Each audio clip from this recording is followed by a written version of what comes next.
Hello friends, today's topic is heating effect of the electric current. We know cell is the main source of the energy to provide the current in the circuit and to maintain the current in the circuit. So when we use the current in a circuit, the circuit becomes warm. But if the circuit is purely resistive, that is the resistances are there, in that case the taken energy from the cell is dissipated in the form of the heat. And see what is the formula of that heat. To find that, suppose power consumed, it is equal to W upon T, and a W, that is the work and electrical energy, it is equal to VQ. From the formula, V is equal to W upon Q, so W is equal to VQ. So we can say Q upon T is also I, so we can write V into I. You know very well this is the formula of the power VI, and the heat produced you can say it is equal to VIT. It is equal to VIT. Why we can say? Because the W is equal to P into T and the P is equal to V into I. So electrical energy, or it is in the form of the heat energy. The formula you have to remember, it is the PT or VIT. So heat energy, it is the VIT, or if you put the value of V is equal to IR, then we can write here it is I square RT. Okay, this is the another formula. If we put V is equal to, or I is equal to V upon R, if I write I is equal to V upon R in this formula, so what will become? It is V square upon R into T. So these are the three formulas for the heat produced. Okay, it is the heat. So from this formula you can see heat produced is directly proportional to the square of the potential difference across the conductor. Heat is also directly proportional to the I square, directly proportional to the square of the current. And here we can also say heat produced is directly proportional to the time taken. Okay, so these are the 3 points, and if you include all these points, it is known as the Joule's law of heating. Joule's law of heating. So what is the Joule's law of heating? According to this, the heat produced in a circuit is always directly proportional to the square of the potential difference and square of the electric current passing through it, and directly proportional to the time taken to flow the current. So this is about the heating effect of the electric current. Now we can discuss few questions based on the heating effect, that is block questions we'll discuss. See what is the block questions answer. Okay, and the page number I am taking, it is page number 218. Okay, so I am taking the first question. First question is that why does the cord of the electric heater not glow while the heating element does? It means suppose it is a wire and the resistances or some appliances are connected through this cord, this wire, suppose in heater, etc. Because the best example of the heating effect is the geyser, heater, or the emulsion rod, etc. These are the examples. Okay, so why this wire, this cord doesn't become hot, but it gives the heat, it becomes red. Okay, why this becomes red and why it is not so? So reason is that you should know heat produced, as we just learned, H is directly proportional to the R. Okay, H directly proportional to R using the formula because H is equal to I square RT. So H is also directly proportional to the R. So the resistance of the connecting cord is very less, but the resistance of this resistive circuit is very high. So in this portion more heat will be produced in comparison of the heat produced in the connecting wires. So this is the reason. Okay, now the second question, compute the heat generated while transferring 96,000 coulomb of charge in 1 hour. 1 hour is given. Potential difference is given 50 volt. Okay, so you have to find the heat produced. We can write here I is equal to, what is this? Q upon T. And Q, what is the value? 96000. And time, it is the 1 hour. So convert it into second. So 1 hour 60 minute into 60 second. So when you solve it, you will find it is equal to the 80 upon 3 ampere. Okay, now to find the heat you know it is equal to the VIT, and V, it is the 50 hertz given, and the I just found 80 upon 3, and the time it is given 1 into 60 into 60. So you will get the answer, it is equal to 4.8 into 10 to power 6 joules. So this is the answer of this question number 2. Now coming to the last third question of the block. An electric iron of resistance R is given here 20 ohm, takes current 5 ampere, I is given 5 ampere. Calculate the heat. Calculate the heat. We know very well V is equal to IR. Is it? So I is given 5. R is given 20, so it is 100 watt is the 100 volt. 100 volt is the potential difference produced, okay, due to flow of this current. Now to find the H means VIT. V is here 100. Okay, V is equal to here 100 volt. I means 5 ampere, and the time is here. Time is given in this question, it is given 30 seconds.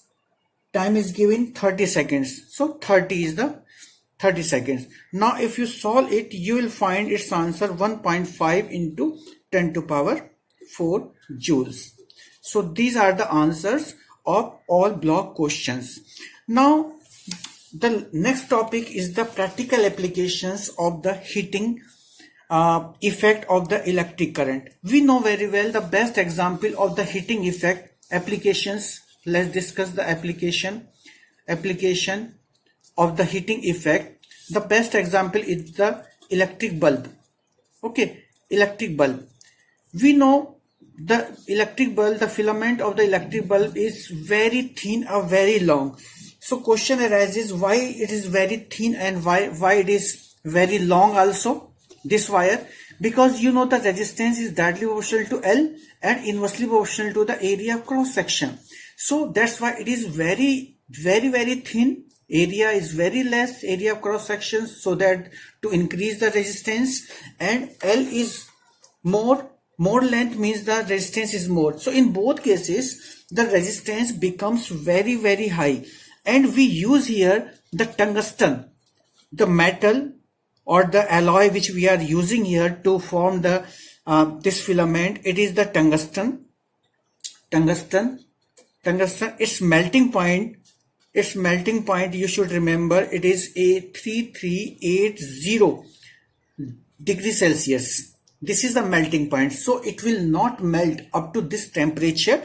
So when the bulb glows, it will radiate the heat easily without any disturbance, and it will radiate when it becomes very hot. The bulb will becomes very hot, then it will radiate the light. Okay, and we can use another application of the Joule's heating law, and that best example is the fuse.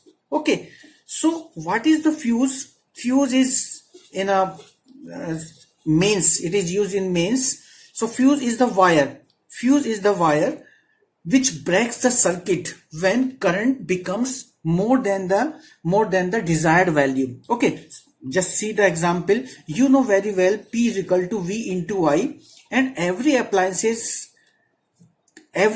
which we use in our house, it is of fixed voltage, that is the 220 volt we use. Okay, so P becomes directly proportional to I. So amperance of each device is different and it will decide the power of the circuit. So you can't take the current more than the desired or the fixed value. Okay, so that if the value exceed that value, suppose you have taken a wire of 5 ampere. Okay, so when current flows through the wire more than 5 ampere, in that case this wire will melt. This wire will melt and the circuit will break, because current cannot flow in a broken circuit.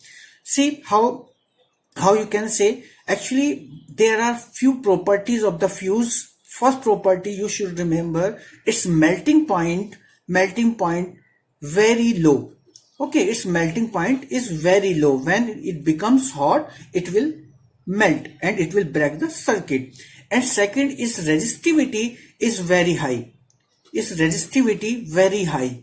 Okay, so that it can produce more heat. Okay, so more resistivity means, or more resistance means, more heat will produce, and melting point means when the value of the current becomes exceed than the desired value, in that case it will melt. Okay, so in our houses we have two types of the circuits, ratings, different ratings, 1 ampere, 2 ampere, 3 ampere, like this. So and the power ratings are up to 15 ampere, 15 and more than 15 amperes we are using for the geyser, heater and the AC, etc. Okay, so we have to use the fuse according to the rating of the appliance. Okay, this is the another very good application of the Joule's heating law. Okay, another phenomena we should know about the electricity, it is the electric power. Okay, electric power. See what is the electric power. You know very well, power means it is the rate of doing work, you know, but here it is rate of doing work means it is the energy, that is the work per unit time. But what is the work in the electricity? It is the electrical energy. So it is the electrical energy. And electrical energy, what is doing here? Electrical energy here consuming. You are using this energy. So electrical energy consumed, you can say here, consumed per second. Okay, energy consumed per second. This is known as the electric power. So electrical energy consumed per second is known as, is called electric power. Or you can say also the rate of consumption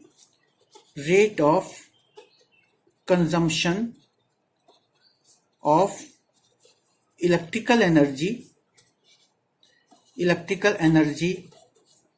is called electric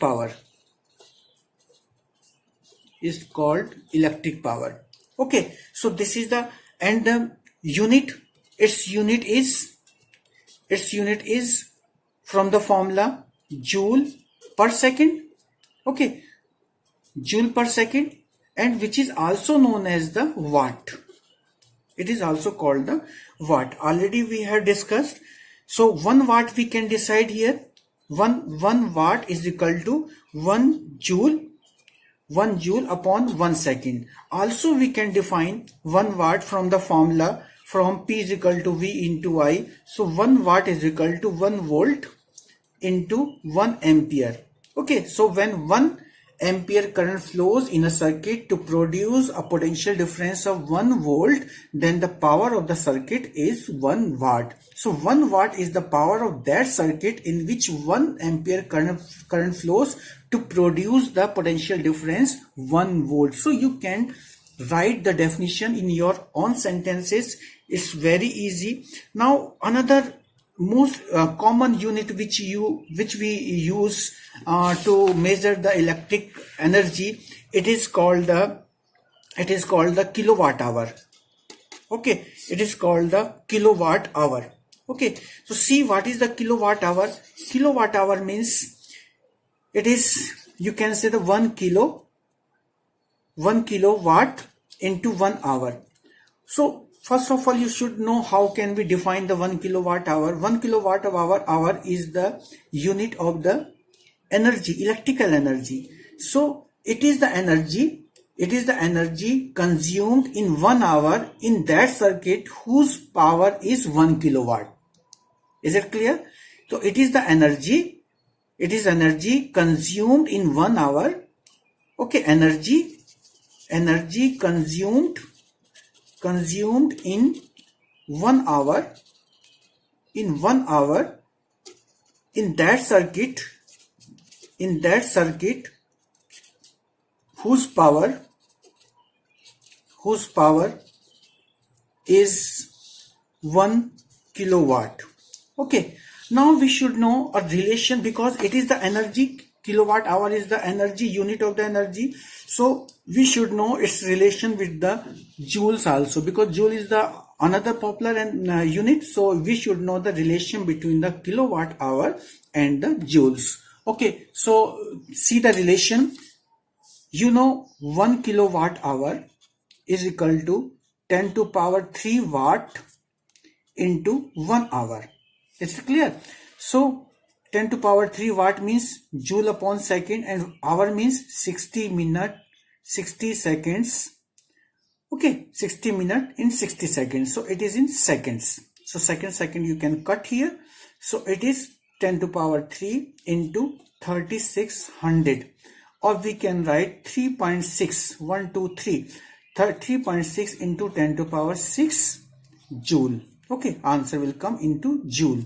So this is the relation between the kilowatt hour and the joule. Remember this relation, very useful. Sometimes you have to convert directly in the numericals.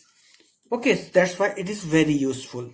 Now see the block questions. Okay, block questions of this chapter. This is the last block questions, 2 block questions only. See the block questions,